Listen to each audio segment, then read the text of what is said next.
Assalamualaikum warahmatullahi wabarakatuh. Selamat pagi, Bapak Ibu sekalian, rekan-rekan. Salam sejahtera untuk semuanya.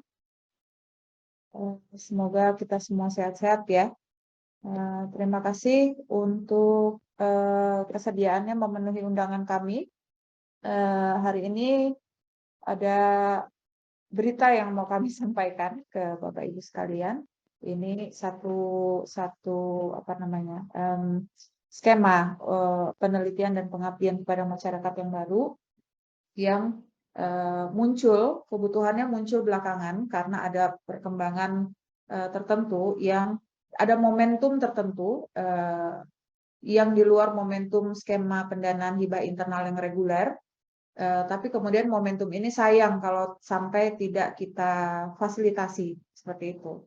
Akhirnya komitmen dari pimpinan universitas juga kita sepakat untuk memfasilitasi momentum dan peluang untuk lebih meningkatkan penelitian dan pengabdian kepada masyarakat dosen-dosen di lingkungan UPN Veteran Jakarta. Momentum yang pertama adalah baru lancar ya, dilancarkannya kerjasama antara UPN Veteran Jakarta dengan Pemkab Indramayu, pemerintah Kabupaten Indramayu. Meskipun MOU sudah ditandatangani, saya bisa share screen? Oh ya, oke. Meskipun MOU-nya sudah ditandatangani cukup lama, kalau kita bisa lihat di lini masanya, MOU antara Pemkab Indramayu dengan UPN Veteran Jakarta sebetulnya sudah sejak awal 2021.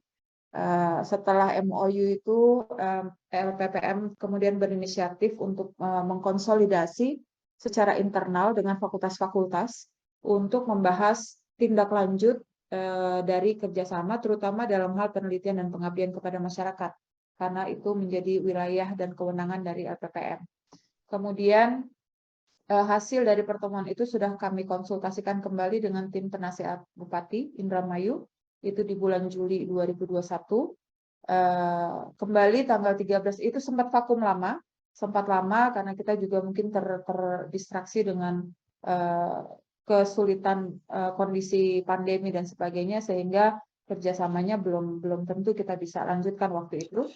Tapi kemudian di bulan Maret tahun ini kami juga mencoba berinisiatif untuk mengkonsolidasi kembali dengan fakultas-fakultas, menindaklanjuti konsolidasi sebelumnya di bulan Juli tahun 2021. Dan dari konsolidasi itu memang ada fakultas yang sepertinya sudah siap, sudah matang dengan perencanaan untuk melanjutkan melanjutkan kerjasama dengan Indramayu. Sehingga dan ini fakultasnya adalah FIK, satu usulan FIK yang kemudian menurut kami bisa dijadikan payung untuk fakultas-fakultas lain juga berkontribusi dalam pembangunan Kabupaten Indramayu, desa-desa di Indramayu. Host bisa bantu saya untuk ini ya, mute mic-nya ya. Milih apa dong? Tolong dipantau terus ya. Oke, terima kasih. Nah, tanggal 20 Maret kita finalisasi usulan untuk Pemkab Indramayu. Ini memang dengan teman-teman FIK, tapi juga ada masukan dari fakultas-fakultas lain. Tanggal 21 Maret itu kita kemudian mendiseminasikan atau mensosialisasikan usulan tersebut ke pimpinan-pimpinan fakultas dan pimpinan universitas. Hal ini dalam rangka sebetulnya persiapan untuk kunjungan pertama ke Pemkab Indramayu. Kemudian tanggal 31 Maret dan 1 April 2022 kita akhirnya ketemu dengan pemerintah kabupaten dan pemerintah desa-desa di Indramayu. Ada beberapa desa yang waktu itu dipertemukan dengan kita. Nah, dari komitmen ini kemudian kita menyepakati juga dengan Pemkab Indramayu untuk menindaklanjuti. Jadi di waktu ini sebetulnya ada dua proses yang berjalan bersamaan. Yang pertama adalah finalisasi PKS atau perjanjian kerjasama dengan Pemkab. Dari sisi LPPM sudah menyerahkan ke Pemkab dan Pemkab sekarang sedang mereview. Pada waktu yang sama, secara paralel kita juga membuka skema baru untuk kerjasama Indramayu ini untuk penelitian dan Abdimas. Sehingga secara simultan juga kami berharap di bulan April dan Mei ini fakultas-fakultas juga bisa mulai berkonsolidasi secara internal untuk mengajukan proposal-proposal yang bisa kita akomodir atau kita konsolidasikan sama-sama untuk nanti dilanjutkan dengan aksi penelitian dan pengabdian kepada masyarakat di Indramayu. Nantinya tentu ada turun lapangan, jadi ini periodenya sampai Desember ya, kira-kira kurang lebihnya ini yang proses yang akan kita jalankan sampai monif akhir nanti di bulan November akhir, dan laporan semua serta pembayaran dan sebagainya ada di Desember. Kurang lebihnya ini alur. Kemarin itu memang kita menyepakati payungnya adalah Integrated Smart Village berbasis lokal, tapi di dalamnya sebetulnya ada komponen-komponen yang nanti tiap-tiap fakultas bisa menyesuaikan lagi. Intinya sebetulnya kita mau menyiapkan Smart Village di Kabupaten Indramayu, tapi karena Smart Village bukan hanya bicara soal fasilitas smartnya, tapi juga kita bicara soal smart people, smart community, smart institutions, smart service. Jadi semua ini rasanya diakomodir harusnya bisa dikontribusikan oleh semua fakultas di UPN Veteran Jakarta, 7 fakultas. Jadi dalam rangka menyiapkan ini semua, smart ini, maka kita berharap Bapak Ibu dosen di tingkatan fakultas juga bisa berkontribusi dalam penelitian dan pengabdian pada masyarakat untuk Indramayu. Nanti LPPM juga akan memberi outline kira-kira indikator-indikator apa yang mau kita capai. Rencananya kerjasama dalam periode 3 tahun, tapi dalam 3 tahun itu nanti kita akan lihat indikator-indikator yang mau kita capai. Dan setiap tahun tetap ada monitoring dan evaluasi. Nah, beberapa kali pertemuan dengan fakultas, ada usaha untuk mengidentifikasi apa saja kira-kira yang menjadi kebutuhan dan nanti bisa diajukan ya untuk usulan proposalnya. Misalnya FIK perlu ada bentuk assessment. Jadi 2 ya untuk penelitian dan Abdimas. Misalnya FIK soal infrastruktur IT, teknologi informasi, host tolong di mute. Ya. FEB misalnya kinerja program UMKM dan seterusnya, FC misalnya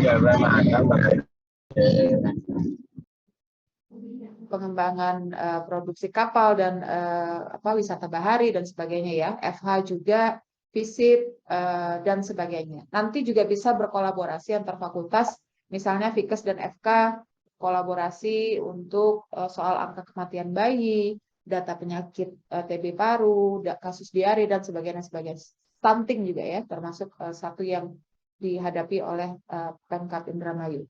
Nah, kurang lebihnya nanti secara teknis silakan Bapak Ibu di fakultas dibahas, karena ini nanti adalah penugasan dari fakultas. Mudah-mudahan Bapak Ibu juga bisa terlibat aktif di sana. Sebetulnya kami sangat berharap para dosen yang belum mengajukan untuk penelitian dan Abdimas baik eksternal, DRPM dan sebagainya maupun internal tahun ini, itu supaya bisa untuk ikut berpartisipasi. Skemanya nanti akan seperti apa akan dipaparkan oleh Kapus Lid dan Kapus Abdimas. Itu untuk yang Indramayu. Untuk yang satu lagi, ini nanti akan ada nama skemanya RISTI, Riset Stimulus Kolaborasi Internasional. Nah, ini memang baru kali ini kita punya skema ini. Intinya skema ini adalah sebuah stimulus untuk dosen-dosen bekerja sama bermitra dengan perguruan tinggi di luar negeri untuk melakukan riset-riset unggulan. Outputnya, kenapa dia disebut stimulus? Karena ini riset awal. Jadi riset awal yang kick off-nya dengan pendanaan internal kita. Tapi outputnya selain nanti ada tulisan di Scopus, tapi juga outputnya yang paling penting adalah proposal untuk diajukan di pendanaan 2023 yang eksternal. Jadi kita tahu di luar UPN itu ada banyak sekali skema-skema pendanaan penelitian, baik yang difasilitasi oleh pemerintah, misalnya DRPM, LPDP, dan kementerian-kementerian lainnya, gitu ya. Tapi juga ada skema-skema pendanaan penelitian yang sifatnya multination atau multinegara atau internasional. Misalnya yang saya pernah dapat, misalnya Australian Research Grant atau Belanda Anticipation Grant for Indonesia and Netherlands, kemudian ada yang Inggris itu yang cukup prestisius tapi juga butuh persiapan serius ketika kita mengajukan penelitian. Bahkan penelitian di RPM pun butuh persiapan serius untuk membuat proposalnya. Sehingga kalau hanya coaching 1-2 hari untuk menulis proposal, itu nggak akan cukup. Nah, kita berharap stimulus atau seed grant, hibah benih ini yang mau kita berikan ini bisa membantu untuk membuat sebuah proposal yang baik, yang layak untuk diajukan ke proposal eksternal tahun 2023, gitu ya. Jadi kita orientasinya ke sana, tapi tentu saja karena data-data juga sudah dikumpulkan, maka data-data itu juga bisa diolah dan menjadi sebuah tulisan luaran publikasi internasional terindeks Scopus. Nah, 2 ini yang momentum yang mau kita tangkap. LPPM mencoba responsif dan akomodatif terhadap itu, sehingga kita membuat skema baru ini di luar skema reguler yang sudah ada, dan hari ini para kapus akan memaparkan kepada Bapak Ibu sekalian detailnya seperti apa skema-skema yang kami tawarkan. Mungkin itu dari saya. Saya persilahkan langsung ke Pak Kapus Lead, Pak Alif Razi. Silakan Pak Alif. Baik, terima kasih Bu Ayu atas introduction-nya. Perkenalkan, saya Alif, PLT Kapus Lead dan Pusat Studi LPPM UPN Jakarta, Veteran Jakarta.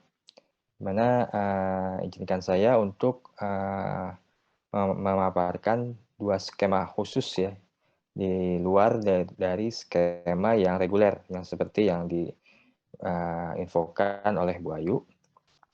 Saya izin share screen sebentar.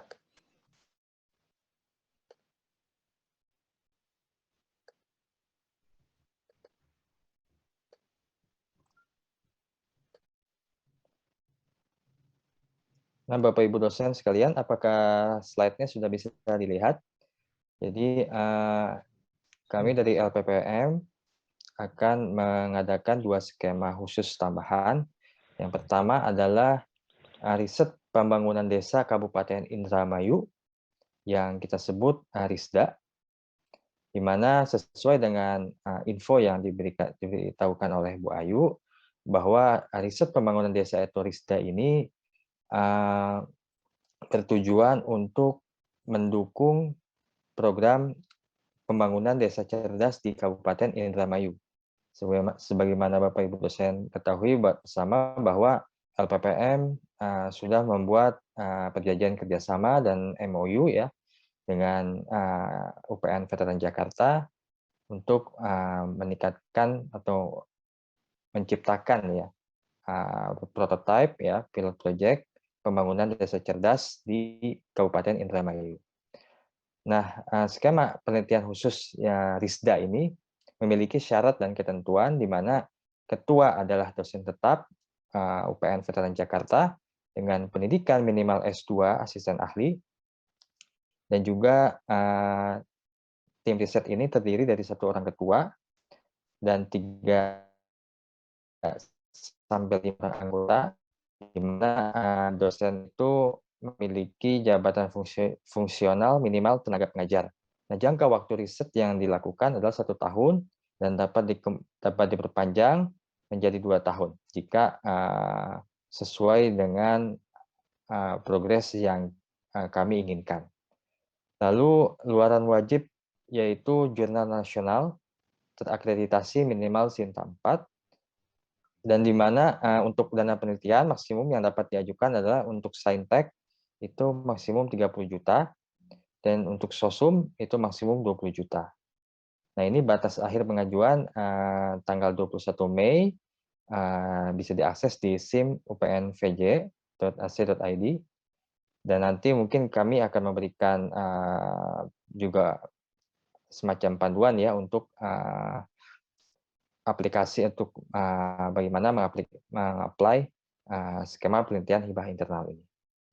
Nah, intinya untuk riset pembangunan desa Risda ini silakan Bapak Ibu dosen yang memiliki keahlian yang berhubungan atau yang mendukung dengan pilot project pembangunan desa cerdas di Kabupaten Indramayu untuk bisa mengajukan proposalnya di sim.upnvj.ac.id. Nah, kemudian ada skema lain yang harus saya garis bawahi bahwa skema ini tidak berhubungan dengan skema khusus Kabupaten Indramayu ya. Ini berbeda sama sekali dengan skema sebelumnya, di mana seperti yang diutarakan oleh Bu Ayu bahwa kami ingin membuat seed grant hibah benih ya, riset stimulus yang ditujukan untuk mendukung kemampuan Bapak Ibu dosen sekalian untuk mendapatkan pendanaan eksternal dari skema di luar internal UPN. Nah, riset ini dinamakan riset stimulus kolaborasi internasional atau RISTI ya, di mana RISTI ini serupa dengan RIKIN ya, skema sebelumnya. Hanya saja pada skema ini luaran wajib yang kami inginkan adalah jurnal internasional Scopus, kemudian proposal pendanaan eksternal di tahun 2023, di mana maksud dari proposal pendanaan eksternal ini adalah untuk meningkatkan kemampuan atau kemungkinan dosen-dosen di UPN itu mendapatkan hibah eksternal ya. Jadi harapannya di tahun pertama riset yang dilaksanakan itu bisa menghasilkan publikasi yang bereputasi ya di jurnal terindeks Scopus yang bereputasi.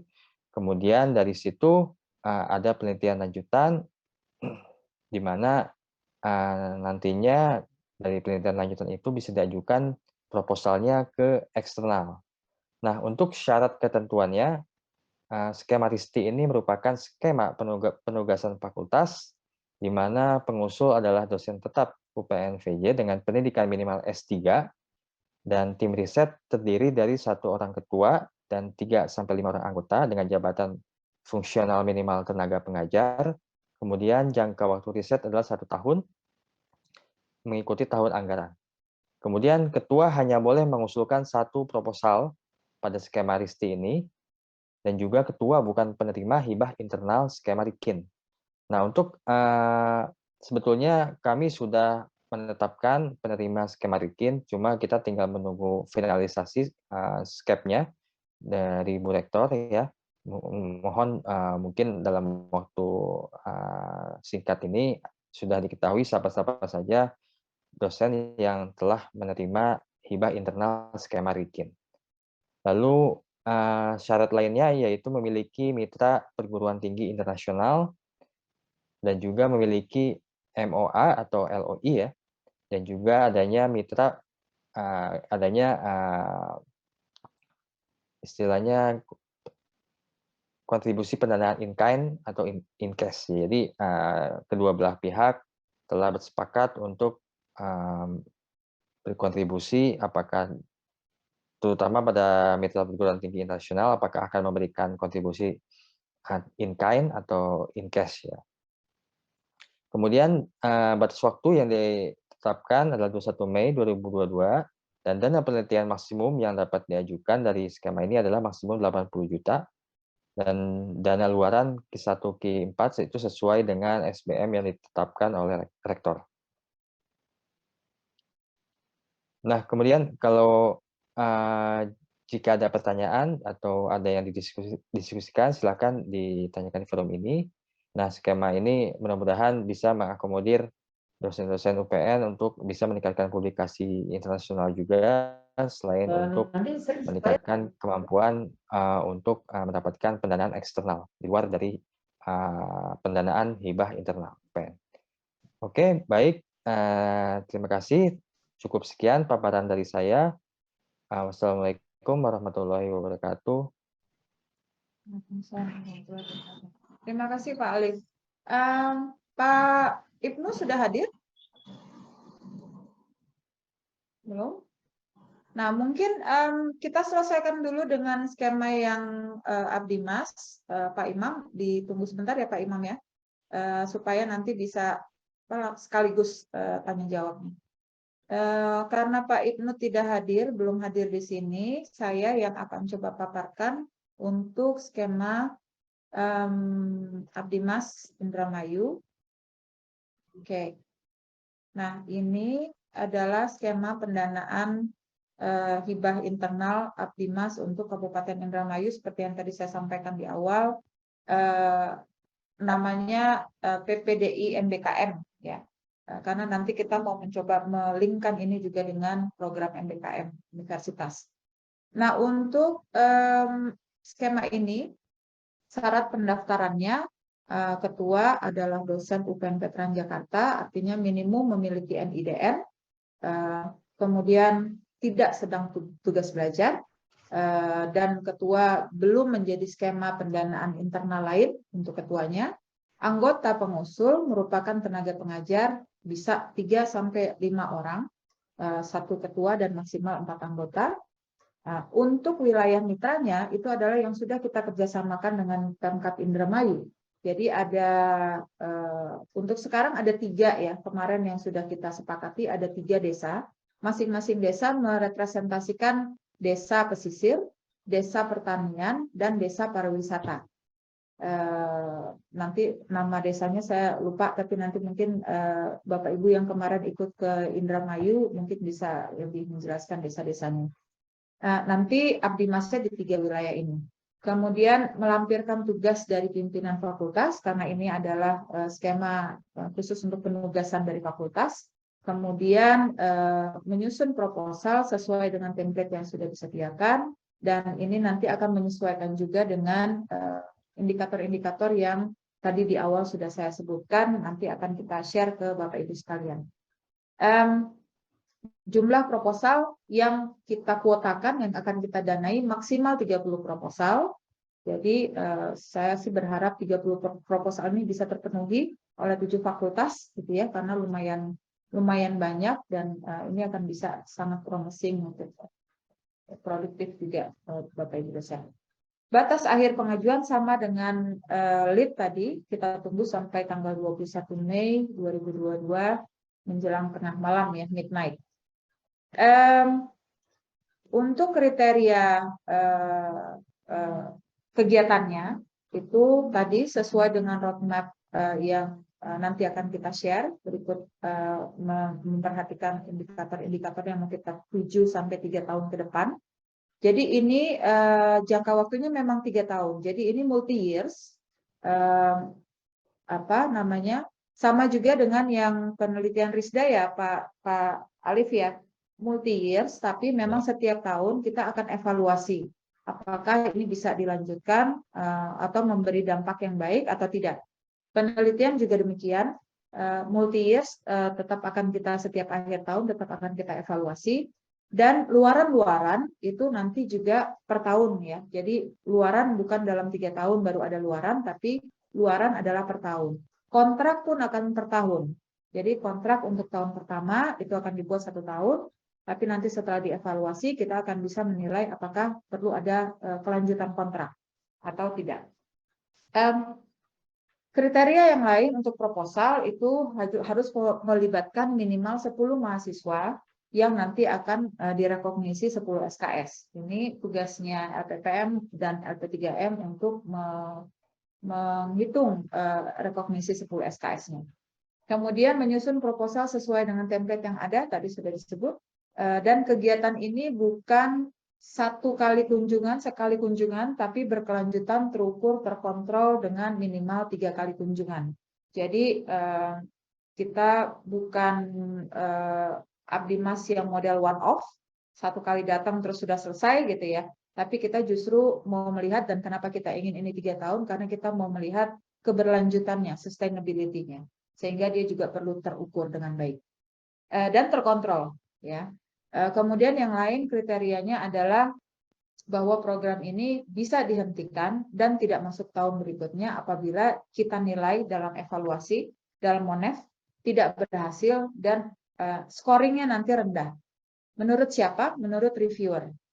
Jadi di APPM sejak 2 tahun terakhir ini, saya pikir sebelumnya juga sudah dilakukan, reviewer, penilai itu yang menentukan bukan menilai kualitas proposal Bapak Ibu sekalian, bukan dari APPM secara substantif, tapi dari reviewer yang sudah kita tugaskan untuk menilai kelayakan proposal dan kualitas proposal Bapak Ibu sekalian. Reviewer ada 2, reviewer internal, yaitu dari reviewer yang dosen-dosen UPN Veteran Jakarta di lingkungan UPN, dan reviewer eksternal. Terutama untuk skema-skema yang berdana besar, itu kita minta reviewer eksternal untuk membantu kita untuk mereview. Nah, reviewer ini kemudian yang akan memberi penilaian kelayakan proposal Bapak Ibu sekalian. Kewajiban dosen apa untuk skema ini? Yang pertama tentu saja kontrak harus ditandatangani dua belah pihak, antara dosen dan PPM. Kemudian ada luaran wajib. Luaran wajibnya ada 3. Yang pertama, publikasi di jurnal nasional berindeks minimal Sinta 6. Ya, lebih bagus kalau lebih dari Sinta 6, Sinta 5, 4, dan sebagainya. Yang kedua, ada dokumenter, video kegiatan, bisa dalam bentuk link publikasi. Kemudian ada laporan kegiatan. Laporan kegiatan tentu saja dibutuhkan untuk akhir tahun ya, untuk akhir kegiatan Abdimas. Ada selain luaran wajib, ada luaran pilihan yang Bapak Ibu hanya pilih salah satu, boleh 2, boleh 3, boleh semuanya kalau sanggup, tapi sebaiknya pilih salah satu. Yang pertama misalnya buku atau modul, kemudian HKI, publikasi di media massa nasional, produk terstandarisasi, produk tersertifikasi, mitra berbadan hukum, luaran iptek lainnya, ataupun rumusan kebijakan lokal. Jadi ada sejumlah pilihan, bisa dipilih salah satunya. Yang terakhir kewajibannya adalah mengumpulkan laporan penggunaan biaya. Ini standar ya, saya pikir harus dilakukan. Ya mungkin itu secara singkat untuk skema khusus Abdimas Indramayu. Saya stop share. Mudah-mudahan kalau Pak Ibnu sudah ada di sini, Kapus Abdimas nanti bisa menambahkan. Untuk sekarang mungkin saya buka kesempatan untuk Bapak Ibu kalau ada yang mau menanggapi atau masih ada yang mau bertanya terkait dengan skema-skema yang tadi, silakan.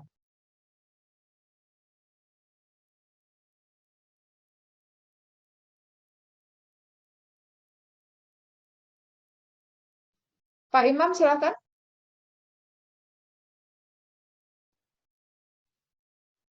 Baik, terima kasih Bu Ayu. Ini bagus sekali ya presentasinya. Mas Alif dulu, saya mau tanya sama Mas Alif ya. Mas Alif ya, Mas Alif. Ya, silakan Pak. Itu kan kita harus kerjasama sama asing ya, internasional ya. Itu satu orang cukup nggak ya sebagai partner gitu dari asingnya? Itu Cukup, Pak. kemudian cukup ya, satu orang cukup ya. Cukup. Ya. Oh ya udah, nanti soalnya saya mau membuat komparatif tadi gitu, perbandingan antara negara dia dan negara kita gitu. Jadi saya minta dia aja nanti, tapi saya disupport oleh dosen juga ya, 2-3 orang ya, barangkali gitu ya, 2-3 orang ya. Nah kemudian ini kan ada biaya apa namanya sponsor ya, apa namanya tadi, ada yang bersifat in kind ataupun in cash, itu harus atau enggak ya? Wajib Pak. Jadi mitra perguruan tinggi internasional itu akan memberikan kontribusi dalam bentuk apa, in kind atau in cash. Jadi boleh pilih Pak. Jadi yang penting ada kontribusi dari mitranya perguruan tinggi internasional. Nah, cuman mereka tuh punya pola tersendiri, artinya mereka punya fund tersendiri. Jadi fundnya untuk dia sendiri meriset di sana, sementara saya dari riset sendiri, biaya sendiri di sini. Bisa begitu nggak ya? Atau gimana? Uang dia masuk ke kita atau gimana ya maksudnya? Maksudmu? Bu Ayu boleh tolong dijelaskan mungkin? Ya, bisa Pak, bisa. Bahkan misalnya yang in kind ya, salary-nya dia untuk bikin untuk turun lapangan dan sebagainya itu masukkan aja sebagai in kind. Ini tapi kita di dalam LOI-nya sebaiknya disebutkan dengan detail Pak, apa-apa saja yang menjadi pembiayaan dari sisi UPN, apa-apa yang menjadi pembiayaan dari sisi mereka gitu. Kenapa catatan ini kita penting, kontribusi mitra ini penting, karena ini akan berkontribusi pada IKU universitas Pak. Jadi kalau nanti ada dana eksternal, dana mereka itu akan kita catat sebagai dana eksternal penelitian. Dan itu akan menambah IKU universitas. Jadi gitu Pak, nggak harus in kind, nggak harus mereka transfer ke kita. Lebih bagus kalau misalnya ada transferan ya, tapi kalaupun tidak dalam bentuk in kind juga nggak apa-apa, asal tercatat. Jadi di LOI-nya itu disebut berapa yang UPN, berapa yang mereka, gitu Pak. Kurang lebih. Artinya fund dari mereka sendiri untuk dia riset di sana, dan fund sendiri bisa artinya bisa digabung seperti itu. Termasuk dana yang UPN bisa dipakai untuk Bapak sendiri misalnya. Baik, oke. Terus yang kedua Bu, yang untuk Abdimas, saya mau tanya ini. Ini kan Abdimas sih budgetnya maksimal 35 juta ya Bu ya. Dan kita harus tiga kali minimal kunjungan ke lokasi, katakan ke Indramayu ya. Indramayu. Dengan tim itu. Nah kalau misalnya habis dananya, kekurangan dana gimana Bu? Nggak bisa kekurangan dana. Karena kita di Indramayu kita udah fasilitasi dengan Basecamp ya. Jadi nanti akan ada Basecamp. Jadi sebetulnya dosen pengeluarannya nggak akan banyak kecuali untuk bensin ya ke sana. Bensin dan tol. Tapi kalau untuk tempat tinggal dan lain-lain kita fasilitasi dengan Basecamp. Termasuk nanti di sana juga karena kita mitra dengan Pemkab ya tentu saja akan ada fasilitasi dari Pemkabnya juga. Jadi saya pikir untuk Abdimas tidak perlu dana yang besar gitu ya, cukup untuk mobilitas saja sebetulnya. Dan ini kan dananya per tahun ya Pak ya. Jadi kalau tahun depan ternyata bagus dan perlu dilanjutkan, nanti akan ada dana di luar itu tambahannya gitu, sejumlah 35 lagi. Gitu. Nah, saya itu sih ya. Ini saya yang putus kayaknya Bu. halo. Nggak mesti satu fakultas ya. Soalnya, halo, ya Bu. Halo? Jadi maksud Kenapa, saya Pak? tuh Indramayu itu kan Putus, salah Pak. satu. Halo, dengar suara saya Bu? Iya, gimana Pak? Ya. Kan Indramayu itu kan sebagai salah satu produsen mangga lah di Indonesia-nya. Nah, cuman mereka tuh problemnya ketika panen itu harganya jatuh, pengelolaannya salah, sehingga masalah semua gitu loh. Nah, itu merugikan mereka. Nah, sebetulnya ada cara-cara yang baik yang saya kutip dari pengalaman saya di Jepang. Itu bagaimana menyeleksi, mensortir buah-buahan itu, mempaketnya, kemudian bagaimana membuat jusnya, kemudian juga memberdayakanlah para petani itu agar punya nilai tambah dan setiap panen itu mereka selalu untung, tidak selalu rugi. Ini problem di Indramayu itu. Nah ini sebetulnya saya bisa melakukan riset seperti itu, tapi saya ini kan orang hukum ya Bu ya. Abdi masyarakat. Mungkin saya harus diajak juga dari FT industri atau bagaimana pengalengannya, canning segala macam soal apa, atau membuat jus-jus yang dari buah-buahan, kemudian juga harus menseleksi berapa produk yang bisa dipasarkan ke Jakarta. Ada juga yang misalnya mengumpulkan atau istilahnya secara ekonomi itu bagaimana mengumpulkan hasil-hasil produksi mereka dibeli dengan harga yang baik. Nah ini menjadi persoalan di sana Bu. Ini betul-betul multi years. Ini harus kerjasama dengan Pemda. Dan ini agak ribet ini, agak rame. Ini betul-betul bermanfaat kalau penelitian seperti ini. Tapi kalau hanya sekedar buat laporan, buat itu hanya sekedar nggak ada manfaat, saya juga males juga kalau ada Dimas seperti itu. Tapi ini harus paket Bu, harus ada kerjasama antara AFT, mungkin juga FE, juga mungkin dengan FH-nya. Saya mungkin sedikit ada ide-ide pengembangan industri mangga itu di Indramayu. Seperti itu Monggo bisa silakan nggak? Pak. Semakin multidisiplin semakin baik Pak. Jadi kalau misalnya bisa melibatkan dosen-dosen dari fakultas lain lebih baik, sehingga dia Jadi lebih maksudnya kuat ya. anggarannya bisa 3 ya Bu. Misalnya FT sendiri buat timnya. Iya silakan. Saya sendiri. Jadi Kan 3 ini anggarannya per proposal Pak, bukan per orang. per proposal. Jadi per proposal, ya. Jadi kalau misalnya ini Abdimas ya Pak ya. Kalau misalnya ada dosen di FT atau di FT saya tahu Pak Budi ya kalau nggak salah juga tentang mangga ya Pak Budi dan Bu Ermatita FIK juga mengajukan tentang mangga ya, pengolahan limbah mangga. Nah, mungkin bisa didekatkan gitu. Jadi bisa diajukan 2 proposal, nanti silakan dikolaborasikannya seperti apa gitu. Tapi satu proposal, satu pendanaan. Soalnya kebetulan Bu ada teman saya punya kebun mangga di sana, orang sana, dia itu. Ya. Itu banyak kurang lebih dia Oh, Pak, ini nanti kita di 3 desa ya yang sudah Oh, nggak ditetapkan baru oleh tempat ini ya, Pemkab. tempat Enggak, baru apa? Hah? ada 3 desa karena kita pilot project, Pak.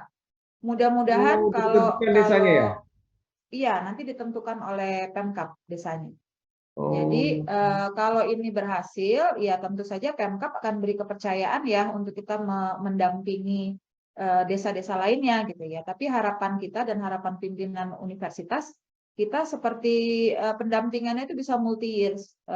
Pemkab kemarin memberi contoh desa di Jogja ya, yang selama bertahun-tahun didampingi oleh UGM sampai betul-betul jadi, sampai betul-betul berhasil iya, pembangunannya. iya, Nah, betul, mereka betul. inginnya tuh seperti itu. Jadi Betul. nanti memang desanya akan dipilihkan oleh Pemkab. Tapi Jadi, itu tadi karakter desanya, yang pertama desa pertanian, yang satu desa pesisir, satu lagi desa pariwisata. ya saya Itu desa Pak. pertanian sih, cuman sudah ditentukan ya desa pertanian ya? Sudah Iya, ditentukan. dari Pemkabnya Pak yang Oh, menentukan. oke. Gitu aja sih Bu, saya pikir ini Ya, karena harus buat Abdi Mas itu betul-betul bermanfaat ya gitu. betul. Bermanfaat Makanya buat kita semua. bikin Jangan multi sekedar years Pak. dan sekedar hanya buat laporan, buat itu aja. Saya paling apa ya, geli lah kalau lihat buat hanya sekedar buat laporan yang mengejar Abdi Mas mata itu. Cobalah orientasikan kemanfaatannya betul-betul dirasakan Ya, oleh masyarakat. Itu aja. Terima kasih banyak ya. Bu Ayu. Terima Terima kasih kasih Farid ya. Pak. Terima kasih. Ya, nanti silakan didiskusikan di fakultas Pak supaya nyambung juga dengan usulan-usulan yang lain karena ini kan nanti penugasannya dari fakultas ya. Jadi silakan dibahas di timnya di fakultas. Baik, terima kasih Pak Imam. Yang lain silakan Bapak Ibu.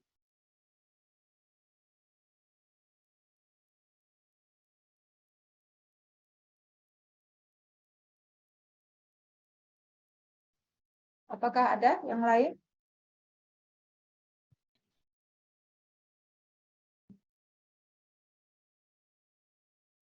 Yang lain lagi pada lemes Bu, kayaknya mau pulang mudik semua nih, kecapean Ya atau udah siap-siap. persiapan.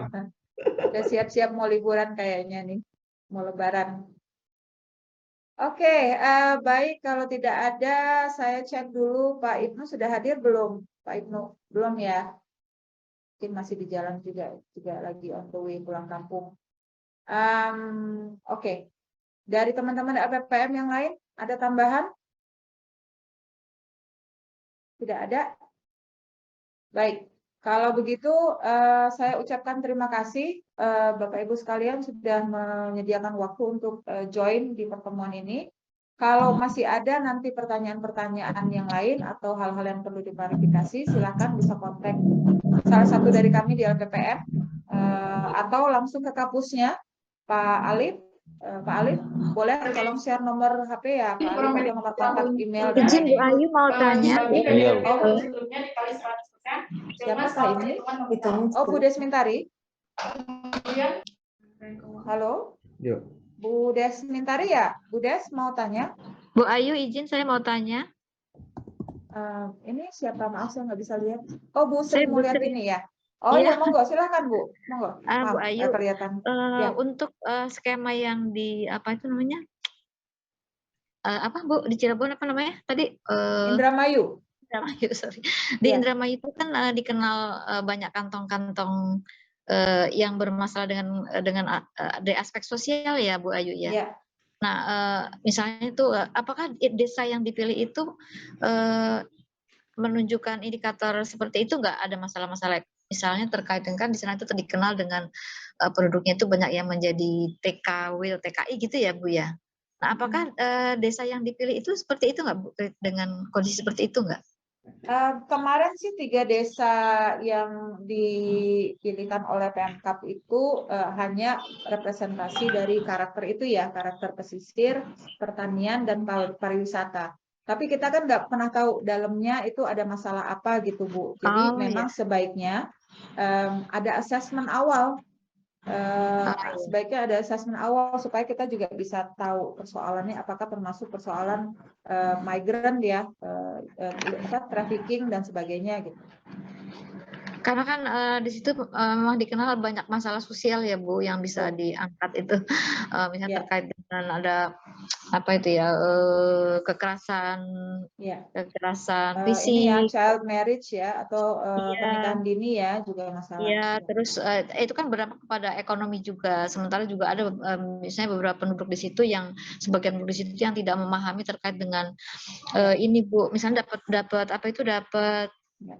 uang dari luar, dan keluarga yang di sini tidak paham misalnya gitu ya dengan pengelolaan keuangannya misalnya seperti itu.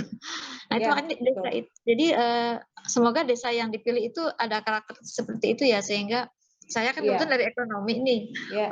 pengen gitu Bu Ya. berkontribusi. Jadi satu hal yang kemarin Pemkab mengapresiasi sekali pendekatan kita adalah pendekatan dari bawah ke atas, bottom up. Ya. Jadi kita tidak datang dengan sebuah solusi, tapi kita justru datang dengan pertanyaan dan keterbukaan tentang masalah apa yang ada sehingga perlu kita selesaikan atau kita carikan solusinya. Dan itu harus dimulai dari bawah gitu. Sehingga memang idealnya harus ada assessment dulu. Mungkin teman-teman LPPM bisa tolong di chat nama-nama desanya yang 3 itu yang kemarin kita sudah ketemu, supaya nanti Bapak Ibu di sini bisa browsing atau cari informasi tentang 3 desa tersebut. Oh ya, baik, terima Atau kasih mungkin, Bu Ayu. Ya, sama-sama Bu. Atau mungkin Bapak Ibu yang kemarin ikut ke Indramayu mungkin bisa bantu tuliskan, saya lupa nama desanya apa aja. Begitu ya Bu Sri Mulyantini. Bu Sri, baiknya sih memang kita assessment dulu, assessment awal gitu, persoalannya apa sehingga kita bisa bantu untuk cari solusi sama-sama. Terima kasih Bu Ayu. Saya karena saya itu pernah ke sana, ke dinas apa ya, ke tenaga kerjaan dan apa ya, saya itu pernah itu udah berapa tahun yang lalu. Itu mereka memang mengharapkan ada itu ada apa namanya, membantu pemecahan solusi terkait dengan masalah-masalah sosial dan ekonomi. Jadi ya siapa tahu ya Bu, apa ya, berjodoh ya, maksudnya Yang ada jelas program yang bisa salah satu desanya itu, desa pesisir itu mereka dengan punya masalah dengan pendidikan, Bu. Jadi rata-rata anak-anak di sana pendidikan hanya sampai SD. Nah, salah satu desa yang kemarin sempat dipaparkan itu salah satunya masalahnya adalah itu. Saya pikir ini punya dampak banyak ya. Kalau memang anak-anaknya cuma sampai pendidikannya SD, pasti punya dampak yang banyak. Nah, ini sudah di chat, sudah disebutkan nama-nama desanya. Desa yang mewakili karakter pertanian itu Raja Iyang, Kecamatan Losarang. Desa yang pesisir atau desa perikanan itu Desa Pabian Udik ya, Kecamatan Indramayu. Sementara desa wisatanya adalah Jatisura, Kecamatan Cipedung. Ini 3 desa pertama ya yang akan kita kerjasamakan sampai tahun ini, di tahun ini. Ya nanti kalau Pemkab menilai bahwa yang kita lakukan ini baik, maka saya pikir tahun depan akan ada desa-desa lain. Terima kasih Bu Ayu. Assalamualaikum. Ya, sama-sama. Waalaikumsalam Bu. Silakan Bapak Ibu yang lain. Mohon izin Bu Ayu, saya Yulizar dari Fakultas Teknik, izin bertanya. Silakan. Untuk desa wisata, apa namanya, untuk wisatanya itu dalam hal apa ya Bu? Apakah wisata landscape kah atau perhotelan atau apa seperti itu? Kalau tidak salah kemarin itu wisatanya wisata bahari, Pak. Ya, mungkin Bapak Ibu yang ikut dalam pertemuan bisa mengoreksi apakah waduk, ini Ibu, bendungan. Waduk ya? Waduk, ya, oh ya betul. Ya, matur nuwun Pak Satino. Ya, jadi wisatanya bendungan, waduk Pak. Yang Waduk Jatisura ya, itu, Waduk Jatisura, ya. Oke, untuk detail-detail maksudnya kegiatan-kegiatan yang sudah mereka lakukan segala macamnya sehingga kita bisa melihat apa mau optimasinya di mana gitu. Apakah ada data seperti itu, Bu? Nanti mungkin bisa kita tanyakan ke Dinas Pembangunan Desanya ya, Pak. Oke, ya, siap-siap. Ya. Oke, itu aja Bu mungkin dari saya. Terima kasih Bu Ayu. Baik, terima kasih Pak Yulizar. Silakan, ada lagi Bapak Ibu yang lain?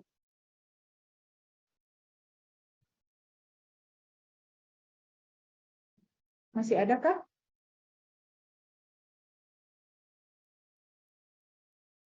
Oke, mudah-mudahan kita semua semangat ya. Saya pikir ini momentum yang baik untuk UPN Veteran Jakarta konkret berkontribusi untuk pembangunan masyarakat dan dalam hal ini pembangunan desa.